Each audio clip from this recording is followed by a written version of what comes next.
Over the last 20 years, TAFM has been at the forefront, bringing the entire Tibetan American community together, achieving its mission of preserving and promoting the rich Tibetan tradition and transmitting it to our new generation.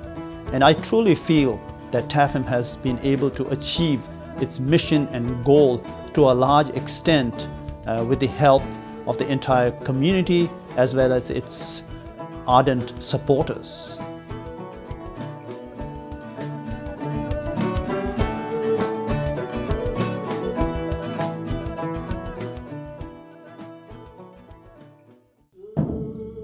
In the late 1980s, Tibetans staged a series of demonstrations inside their country, protesting 30 years of Chinese occupation of their homeland.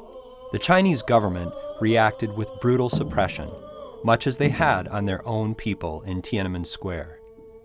The US and other world governments publicly condemned the abuses of the Chinese regime, and in 1989 welcomed news that the Dalai Lama had been awarded the Nobel Peace Prize for his efforts to find a peaceful solution to the issue of Tibet. In a show of solidarity, the U.S. Congress passed a bill allowing 1,000 Tibetans to enter the U.S. The conditions were that they would need pre-arranged living accommodations and employment in order to be eligible for the program. In Minneapolis, a young Tibetan immigrant and his American wife began to lay the groundwork for accommodating what would become 160 resettled Tibetans in Minnesota. Enlisting countless volunteers and the help of host families, employers, doctors, teachers, and lawyers, Thupten and Tara Dadak established the Tibetan American Foundation. We didn't call it Tibetan Organization or Tibetan Culture Center or Friends of Tibet. We called it Tibetan American Foundation because it was our old generations where we say, wherever you drink the water, you have to respect, you have to be part of that. So Tibetan American Foundation was American and the Tibetan can able to preserve Tibetan culture together. When 160 Tibetan come, that doesn't come everybody one time. They come as a group.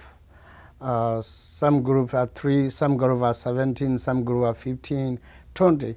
Whenever the groups arrive, after a week later, we have potluck party. And that's always holds at the First Unitarian Church. At the time, everyone is staying with the host families, so a lot of Americans also come to the potluck party, and then we talk about what are we going to do next step. How to set up the Tibetan Community Center, for example, how we should do a Saturday schools, how we do awareness of what's going inside Tibet. In 1991, the Gyuto monks visited Minneapolis as part of a U.S. tour. With over 500 people in attendance at the First Unitarian Church, they performed the first fundraiser for the Tibetan American Foundation. During their stay in Minneapolis, the monks constructed a traditional sand mandala at the Minneapolis Institute of Arts. Using a polymer material designed by 3M, the monks created the world's first permanent sand mandala. It remains part of the Asian display at the museum. We got involved with the program because Mark saw an article that Thupten had put in the Minneapolis paper about wanting 300 sponsors to help part of 1,000 Tibetans that were coming to America on visas granted by the government. We were told only his name and his age, which was 26, and that we were going to be having somebody who spoke English right away because they were trying to have English speakers come first to help the project take off at a helpful level for everybody coming after that, because some did not speak much English. I remember I think it was the Dalai Lama's birthday, because it was warm, it was probably July, and it was a large gathering at the Dadaks. We were making momos together, and it was very fun to watch the preparation, learn how to make this dish that was very much part of their culture, and also watch Annie Law, who was a nun, was helping with the momos and the prayer piece to thank the animals who were going to nourish us, and that was lovely and a thing that I still think about.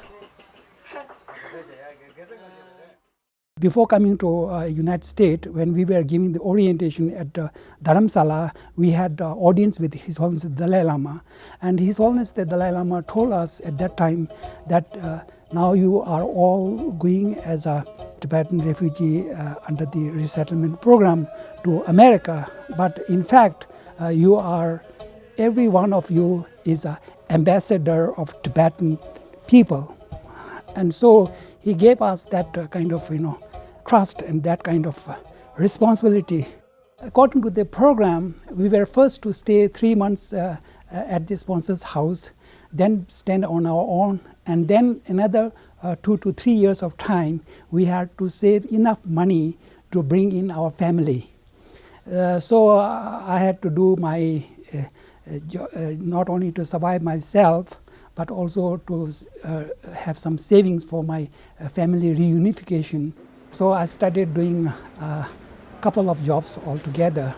And as an entry-level job, I worked at Brugger's Bakery, Best Buy, and Perkins, in any kind of job that I get. So I was almost 7 days a week for a couple of years, really. Anga pigeda dis susu ke mandi kebu chin ganga tebral susu ranze total onti ani jagal chodo yong gachus 별나 danga chunjigan da pama changma chongare dis gemi wala da ganga ta chiten lang songa roga la chi da simila khala tan zo thongora ngema da phela ganga chimbura ji sa ye yomaral 지금 염세버듯이 진짜 이 튼튼튼저 배 약을 셨어 버듯이 당아리야 배샤 디스사 단남에게 로절라 디시 공부전지 주연도 알 단다스르 제 구비르 무직 델 민딜라 디승 핀저가젤. In 2001, the Tibetan American Foundation of Minnesota welcomed His Holiness the Dalai Lama to Minneapolis. Based in Dharamsala, India, since fleeing Tibet in 1959, the Dalai Lama is both spiritual and political head of the worldwide Tibetan community in exile. His visit was greeted with fanfare and accolades from many prominent Minnesotans. I have two simple messages in my welcome. First, Your Holiness, we are honored by your presence. Your vision of the world and what it can be inspires us daily. Your Holiness, we are grateful to be with a person who brings love and faithfulness together, in whom righteousness and peace kiss. Now, I would like to invite Mr. Paul Wellstone, Senior Senator, Minnesota, for his introductory remarks. To the Tibetan American Foundation of Minnesota, to the Tibetan Association of Minnesota, to all Minnesotans that are here today, His Holiness, I am very proud of our state. We are a human rights state.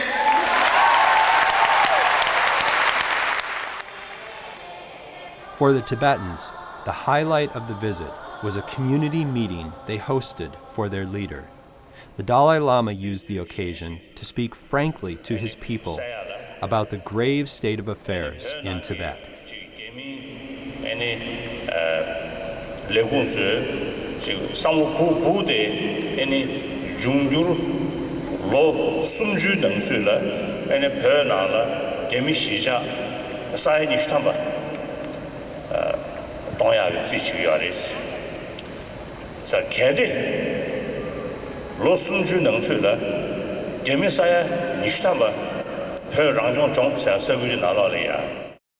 Following the visit of 2001, TAFM was able to build a cultural center on Raymond Avenue in St. Paul.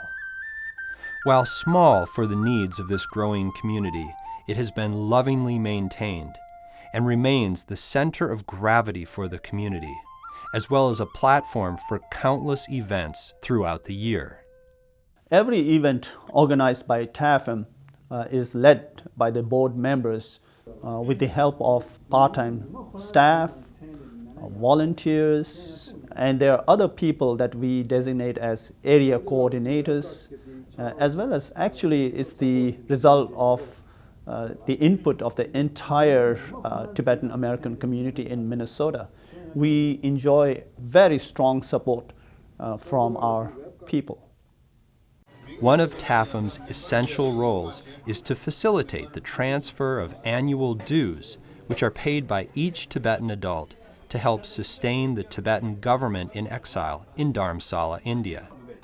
Payment of dues are noted in each individual's Green Book. Once every 5 years, the worldwide Tibetan community holds elections. Naturally, in Minnesota, these are held at the Cultural Center. After verifying their Green Book status, voters are invited to help select 2 parliamentary representatives from North America, as well as a prime minister.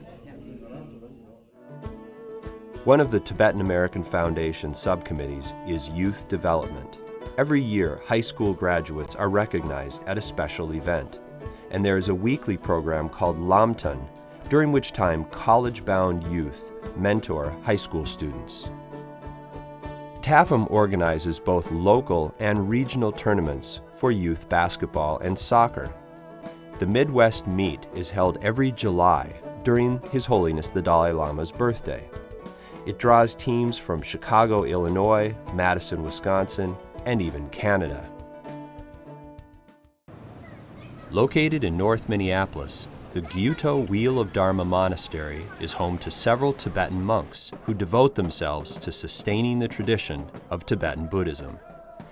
These values of compassion and mindfulness are emphasized at periodic Dharma teachings hosted by the Tibetan American Foundation at the Cultural Center.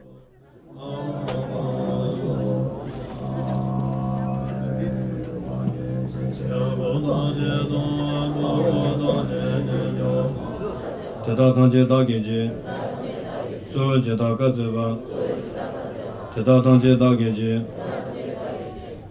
De je, dan de de xin la chen je timo ma yi bi je zhen zhen lu je zhen ga yi zhen ko lo la de bi chen sa mo le pa ta ba yin be sa. Ni ka de ta ra ge yan de men zhen bi so de. Yin zan ma la de ni chen je zhen zhen ma yi chen na be ga bo shong. Ma je ba na je je. Jiwa nyang ba me ba yang. Wo nian gong de pe wa shu. Ji sui na ga ne ba dang. Ru wa ji sui ne je ba. De sui da ne ne je ne. Ru ye dong ye se wa shu. The evening concludes with every person present expressing their personal appreciation for the teaching and, in turn, receiving a blessing from the senior monk, Labsang Tenzin Rinpoche.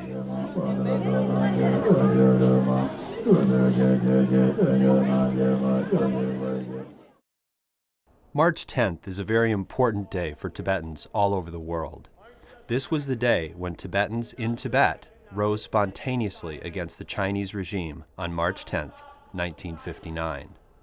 It is commemorated in remembrance of the brave individuals who rose up, and to remind ourselves that Tibetans in Tibet are still suffering under the Chinese regime. This event is organized by the Tibetan American Foundation and is joined by the Tibetan Youth Congress and the Tibetan Women's Association.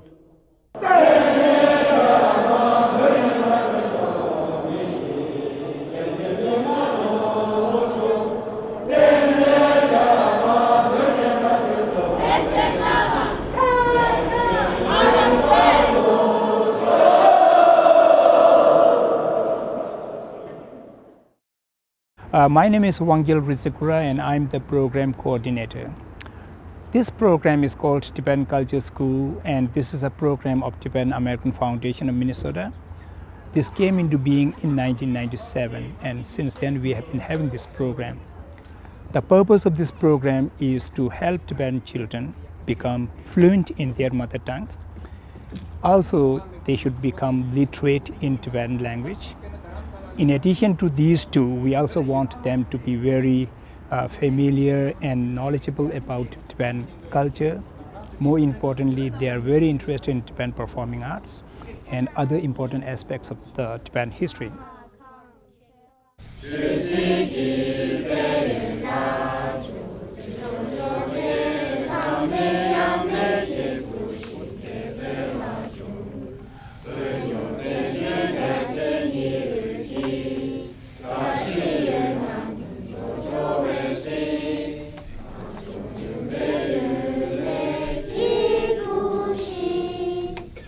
I must point out that this program is a success because of the support given by the Tibetan American Foundation, the leadership. And secondly, it is the parents. It is the parents who are taking a huge initiative. It is the parents who are bringing these children to this program. If they do not bring these children to this program, even if program is good, it will not be very effective. And so we are really very grateful to the parents. Currently, there are about 140 students in the program, and there are no longer enough classrooms to accommodate them all. One temporary solution is to put students in the temple room. Another is to divide the assembly hall into multiple partitions. This is less than ideal since most classes focus on recitation, chanting, and singing. Clearly, more space is needed, something the Tibetan American Foundation is trying to address. The lower level of the Cultural Center is home to TAFM's youth dance program. It is led by Tibetan Institute of Performing Arts alumni, Tenzin Ngawang. When you perform on a stage, you want to really show how really look, if you're talking about one specific region that has a different way of wearing the costumes, and it was quite expensive for us. So we keep on doing fundraise, getting donations, and then order a little sum of costumes. And then we keep on dancing and then keep on fundraising. So this is how we are trying to build, and therefore now we don't have all the costumes, but we have those 3 different provinces. If I'm explaining the lyrics or even teaching them a song, all the values of our Tibet comes like to become honest, to become confident, to become kind, and teach them about how to be a really good person and how to be a really good caring person to your parents. So those are the values, and I find it really very important. That's bringing us all together.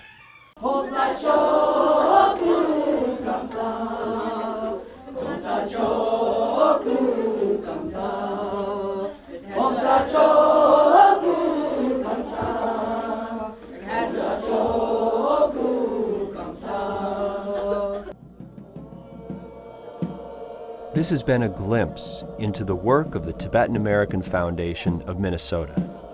Visit TAFM.org to learn more about how you can become a part of the Tibetan American success story for the next 20 years.